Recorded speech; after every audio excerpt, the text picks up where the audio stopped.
Maaf, tadi Habib Syahir bilang kami habaib. Benar, Habib Syahir habib, betul, benar. Tapi ingat, kita habaib warga negara Indonesia, keturunan Yaman, Hadramut. Jangan bikin galau di NKRI.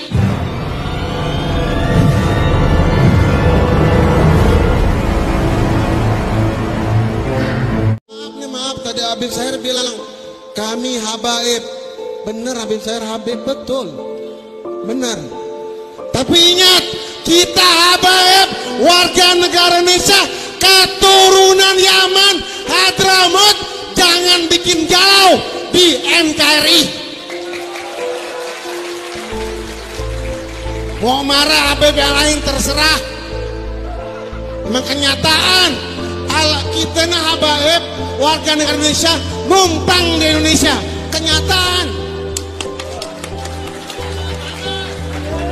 Kenyataan kita WNI keturunan, kenyataan. Apalagi keturunan Arab. Jangan bikin gaduh juga.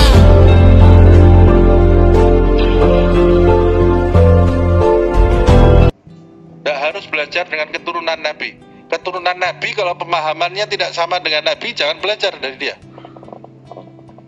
Yang paling penting itu pemahamannya memiliki mata rantai. Kalau nasabnya saja sampai ke Nabi, tapi pemahamannya tidak sampai ke Nabi, jangan belajar kepada dia. Tapi kalau ada keturunan Nabi, nasabnya sampai, pemahamannya juga sampai ke Nabi Muhammad SAW, utamakan dia. Keturunan Nabi, nasabnya sampai ke Nabi, tapi gaya hidupnya beda dengan gaya hidupnya Nabi, jangan didekati. Dia kan manusia biasa juga, bisa berbuat salah. Jangan kemudian didewakan keturunan Nabi, ini keturunan Nabi. Keturunan Nabi bukan Nabi. Keturunan Nabi Muhammad bukan Nabi Muhammad SAW. Keturunan Nabi Muhammad kalau jalan di jalannya Nabi Muhammad SAW, baru kita jadikan panutan. Baru kita jadikan panutan. Kalau keturunannya Nabi Muhammad SAW tidak jalan di jalannya Nabi Muhammad SAW, ya tidak ada bedanya. Keturunan anaknya Nabi Nuh tidak sejalan dengan Nabi Nuh, kita ikuti dia, tenggelam kita. Naik gunung bareng dia, tenggelam kita bersama orang-orang yang tenggelam. Itu anaknya Nabi, bukan keturunannya lagi ya. Anaknya Nabi, istrinya Nabi Nuh, istrinya Nabi Lut, kena azab dia. Pamannya Nabi Muhammad di neraka dia, Abu Lahab. Abu Lahab, pamannya Nabi Muhammad ini dekat loh ini. Pamannya sezaman dengan dia, pamannya Nabi Muhammad. Nah ini yang ada zaman sekarang ini sudah keberapa keturunan ini? Nanti dulu, jangan spekulasi, ini masalah agama ini ya. Loh, harus menghormati, wajib menghormati, wajib dihormati. Tapi kalau diikuti seakan-akan dia ini seperti Nabi, tidak ada salahnya, nanti dulu. Kalau salah ya harus salah, kalau benar harus benar. Nabi Muhammad sendiri, Sayyidah Fatimah anaknya sendiri, kalau Fatimah mencuri, aku akan hukum, aku akan potong tangannya, kata Rasulullah. Kalau Fatimah ini anaknya yang paling dicintai, kalau Fatimah mencuri, aku potong tangannya Fatimah. Tapi tidak mungkin Fatimah itu mencuri, itu permisalan yang dibuat oleh Nabi Muhammad SAW. Kalau dia salah, salah. Kalau benar, benar. Kalau benar, harus kita dukung. Kalau salah, ya jangan didukung. Kalau salah, kamu didukung, tenggelam kamu sama dia. Kalau ini udah jelas, khalas, tugas kita cinta. Sekarang kita punya fenomena. Apa itu? Ini di luar pembicaraan tentang cinta, kita udah tahu. Kita punya fenomena, apa itu? Dia manusia, bikin salah, bikin dosa. Apa yang harus kita lakukan jika keluarga Nabi Muhammad SAW bikin dosa, bikin salah? Kita kasih tahu. Anak kasih tahu minta orang. Dalam hal kesalahan dan dosa, mereka sama seperti orang Islam lainnya, nggak beda. Mereka bikin salah, harus mereka nanggung dosa. Dan mereka akan dituntut oleh Allah. Itu antara mereka dengan Allah. Antara kita dengan dia, kita wajib nasehatin dia sebagaimana kita wajib nasehatin umat Islam yang lain yang bikin dosa. Nggak beda dalam hal ini.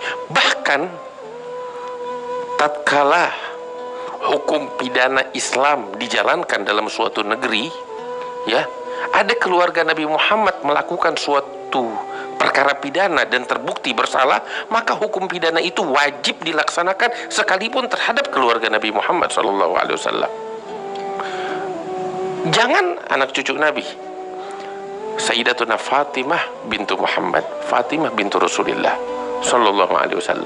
Apa yang lebih agung, siapa yang lebih mulia daripada Fatimah bintu Rasulullah SAW? Nabi SAW bilang sebagaimana di dalam hadis sahih, beliau bersumpah, wallahi law saragat Fatimah bintu Muhammad laqata'tu yadaha wa hasyaha min dzalik.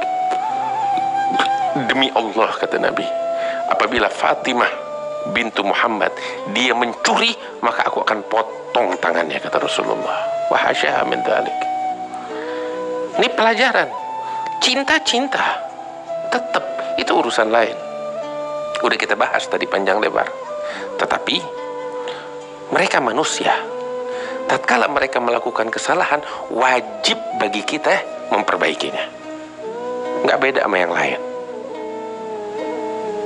Wajib kita tegur, wajib kita luruskan, wajib kita perbaiki.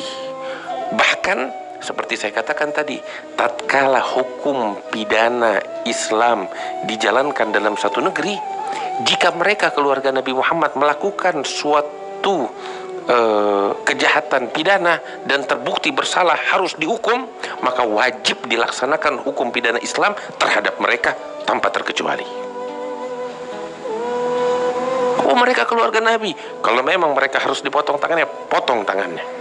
Ada hukum Islam tanpa pandang bulu.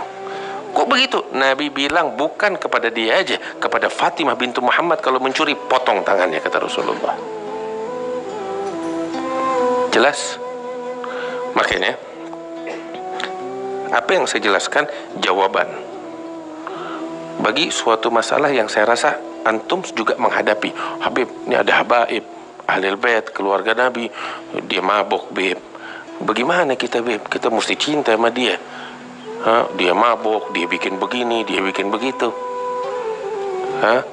Anda nggak berani, Beb, takut kualat. Ente nggak nasehatin dia, ente bakal dituntut tanggung jawab di hadapan Rasulullah antar hari kiamat. Siap ente ngadep Nabi Muhammad, punya jawaban. Kalau Nabi Muhammad bilang, engkau lihat cucuku bikin dosa, engkau biarin, punya jawaban apa bakal Nabi Muhammad ntar? Mau bilang, ya Rasulullah, saya nggak enak. Mau bilang begitu sama Nabi? Saya cinta sama dia, cinta macam apa begitu? Saya kasih contoh. Saya pribadi bakal marah besar kepada seseorang lihat anak saya bikin maksiat, terus dia diem. Kenapa? Nggak enak anaknya Habib. Lo khianat. Lo nggak sayang sama gue. Cuma ngomong kosong, gak enak anaknya Habib. Bukan gak enak, engkau biarkan anaknya Habib terjerumus di dalam kehancuran. Itu khianat. Kita kalau cinta sama Rasulullah, kita gak bakal biarkan cucunya Rasulullah, anak keturunan Nabi Muhammad, bikin maksiat terus kita diam, takut kualat. Nanti khianat, bukan takut kualat, dan kualatnya jauh lebih besar lagi di hadapan Allah. Jelas? Kita cinta sama anak kita. Ini yang udah pada kawin punya anak, kita cinta sama anak kita. Apa dia mau kita turutin. Tapi kalau anak kita bikin salah, ada kita diam? Anak kita mau minum, mau mabok-mabokan, naudzubillah, kita diam? Kalau sayang kita sama dia, biarin, kesian, biar dia mabok, begitu? Kagak. Karena kita sayang sama dia, kita pukul dia. Kita nggak rela dia jadi pemabok. Kenapa? Karena kita sayang. Kita nggak rela dia main perempuan. Karena itu kita pukul dia. Bahkan mungkin kita usir. Supaya dia mikir, ngambil pelajaran. Kenapa? Karena kita sayang. Kita nggak mau dia jadi pelacur. Karena kita cinta sama anak kita. Demikian orang yang betul-betul cinta sama keluarganya Nabi, ngelihat mereka nggak benar, nasehatin. Kalau perlu pukul, pukul. Saya katakan itu. Kalau kita nggak lakukan itu, khianat terhadap Rasulullah Sallallahu Alaihi Wasallam. Jelas. Ini saya kira perkara ini udah jelas. Beb, saya takut. Ya jangan ngomong cinta. Jangan ngaku cinta. Ngomong kosong. Saya takut kualat. Lo bakal kualat begitu. Melihat keluarganya Nabi, cucunya Nabi terjerumus ke maksiatan, diem, takut kualat. Lo bakal kualat kalau lo diem. Lo bakal tanggung pertanggungjawaban di hadapan Rasulullah ntar. Jangan dibiarkan dia maksiat. Tegur dia. Bisa dengan cara yang lembut. Cara yang lembut. Nggak bisa. Tegesin. Tegesin. Kalau perlu dipukul, dan dia bakal dengar kata kalau dipukul, pukul. Bentuk cinta kita sama keluarga Nabi Muhammad SAW.